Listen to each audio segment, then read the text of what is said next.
पास दो परिपथ है, एक परिपथ में 3 बल्ब लगा, इसमें भी 3 होल्डर है, तो इसमें भी 3 बल्ब लगेगा। जैसा कि यहाँ पे दो तरह का संयोजन हम लोग देखे प्रतिरोधों का, एक देखे श्रेणी क्रम और एक क्या श्रेणी क्रम में देख रहे हैं प्रतिरोध क्या हो जा रहा है अधिकतम, धारा क्या न्यूनतम, क्योंकि यहाँ सभी प्रतिरोध आपस में जुड़ जाते हैं। इसका मतलब हुआ अगर हम प्रतिरोधों को यानी कह सकते हो बल्बों को किस क्रम में जोड़े तो वहाँ पे धारा न्यूनतम होगी, इसका मतलब बल्ब थोड़ा डीम जलेगा यानी हल्का जलेगा। और एक चीज नोटिस करो, अगर देखो धारा को तो यही धारा तीनों प्रतिरोधों में है, इसका मतलब तीनों बल्बों में एक ही करंट फ्लो होगा। किस क्रम में श्रेणी क्रम। एक जगह से हम करंट को ब्रेक कर दें, किसी एक जगह से करंट को क्या कर दें ब्रेक कर दें, तोड़ दें, तो क्या कोई बल्ब जल पाएगा नहीं जलेगा। इसका मतलब यह हुआ सर जी श्रेणी क्रम में अगर हम कोई भी करंट रोक दें किसी भी बल्ब में जाने से तो कोई भी बल्ब नहीं जलेगा। दूसरा पॉइंट प्रतिरोध अधिकतम होगा, तीसरा पॉइंट धारा न्यूनतम होगा यानी बल्ब थोड़ा डीम जलेगा।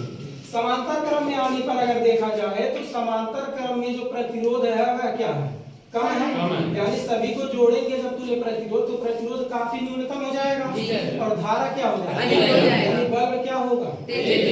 और ये बताओ समांतर क्रम में जुड़े जो भी प्रतिरोध है यानी जो भी बल्ब समांतर क्रम में जुड़े होंगे और उन सभी में ध्यान से देखो धारा भिन्न भिन्न है, सभी में धारा क्या है यानी सर जी अगर हम एक बल्ब को निकाल भी दें बाकी दो बल्बों के कोई प्रभाव नहीं पड़ेगा। यानी अगर एक बल्ब को बुझा दे रहे हैं तो बाकी दो बल्ब क्या होंगे जलेंगे, लेकिन श्रेणी क्रम में नहीं जलेगा। तो दो परिपथ यहाँ पर है देखा जाता है, जैसे पहला भी देख पा रहे हो हमारा श्रेणी क्रम कॉम्बिनेशन है, देख लिया जाए पहले ठीक है।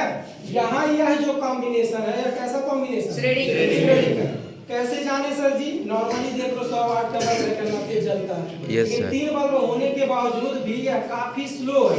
क्यों स्लो है क्योंकि इसका प्रतिरोध क्या है बहुत ज्यादा है, इसका प्रतिरोध बहुत ज्यादा है और प्रतिरोध ज्यादा होने की वजह से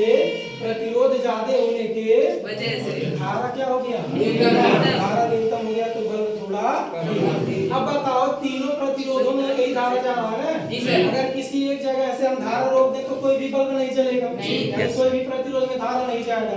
अगर मान लो हम इसको निकाल दो बीच वाले तो ध्यान से देखो सारे बल्ब किसी में भी करंट नहीं जाएगा। लेकिन अगर थोड़ा सा नोटिस करो कि अगर इसको सही लगा दें हम इस तीसरे को निकाल दें तो भी देखो कोई भी नहीं, यानी कहीं से भी अगर करंट ब्रेक होगा कहीं से भी अगर करंट ब्रेक होगा सीरीज कॉम्बिनेशन में यानी श्रेणी क्रम संयोजन में तो धारा जो है परिपथ में बहेगा नहीं और उस समय बल्ब में कोई भी नहीं जलेगा। क्लियर है जी हाँ। लेकिन अगर समांतर क्रम में देखा जाए तो आइए समांतर क्रम देखा जाए दूसरा परिपथ क्या है थोड़ा सा नोटिस कर।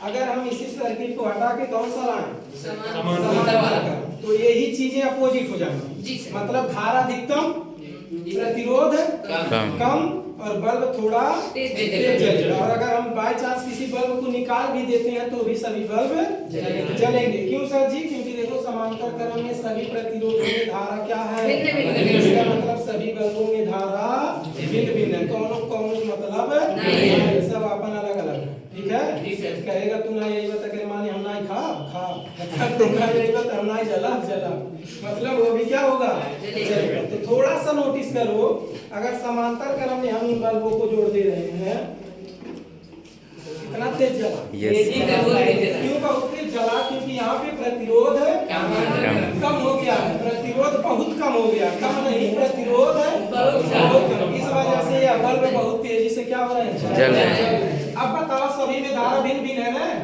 अगर किसी एक को हम करंट न दे तो बाकी दो बल्ब जलेंगे कि नहीं जलेंगे। बाय चांस मान लो हम एक बल्ब को निकाल दें नहीं निकालिए जल रहा है जलेगा बहुत तेज चलो निकाल दे रहे हैं अरे अभी भी दोनों क्या हो रहे हैं जल रहे हैं। ठीक है यानी अगर एक को करंट में रोक दोगे समांतर क्रम में किसी एक में धारा नहीं बहाओगे तो भी दो बल्ब क्या होंगे जलेंगे। तो यह फायदा होता है घरों में जब वायरिंग होता है तो जो भी परिपथ जोड़े जाते हैं जो भी बल्ब लगाए जाते हैं वे सारे समांतर क्रम में लगाए जाते हैं ताकि प्रतिरोध कम हो और धारा क्या हो। क्लियर है? जी सर। आगे बढ़े। जी सर। रोको